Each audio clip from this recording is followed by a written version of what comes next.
Makakapaglaban na kaya sa weekend at may sama pa ng panahon na asahan po tayo sa susunod na linggo.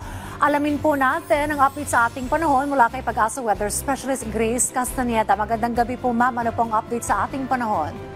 Magandang gabi din po, Miss Diana, sa ating mga taga-subaybay. Patuloy pa rin nga po tayo makakaranas ng maulan na panahon sa malaking bahagi ng ating bansa dahil po ito sa epekto pa rin ng habagat kung saan paminsan-minsan hanggang malalakas na pag-ulan pa rin yung mararanasan natin sa Western Visayas, Negros Island Region, Zambales, Bataan, Palawan at Occidental Mindoro. Kaya patuloy pong pag-iingat sa mga kababayan natin sa banta pa rin ng mga pagbaha at pagguho ng lupa. Samantala, magiging maulap din yung kalangitan. Mataas pa rin po yung tsansa ng mga pag-ulan, pagkidlat at pagkulog dito sa Metro Manila, Mindanao, rest of Visayas, Cavite at sa area din ng Batangas. Katamtaman at kuminsan ay mga malalakas din po yung mararanasan natin ng mga pag-ulan.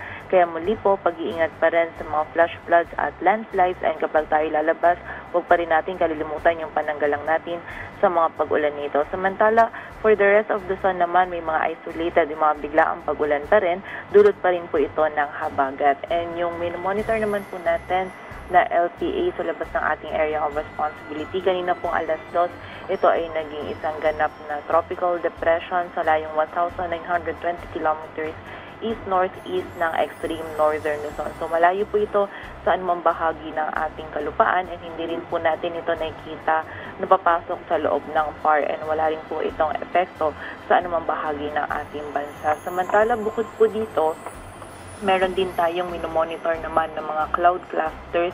Sa labas din po ito ng ating area of responsibility sa bandang silangan ng Mindanao. So monitoring po tayo dito sa mga kaulapan nito sa posibilidad na ito po ay magkaroon ng sirkulasyon at isang maging ganap na LPA sa mga susunod na araw. So nakita po natin possible this weekend magiging isang ganap na LPA na ito, and early next week naman is papasok po ito sa ating area of responsibility. Kaya continuous monitoring pa rin po tayo.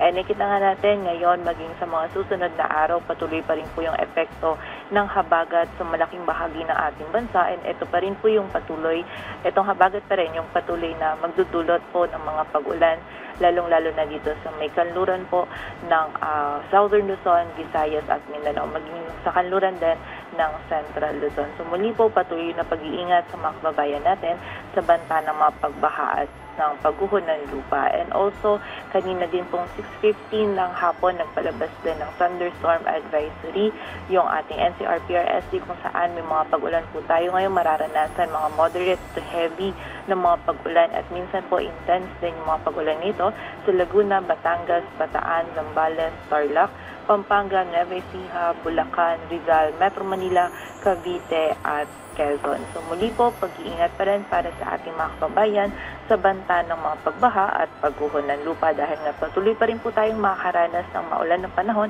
sa malaking bahagi ng ating bansa.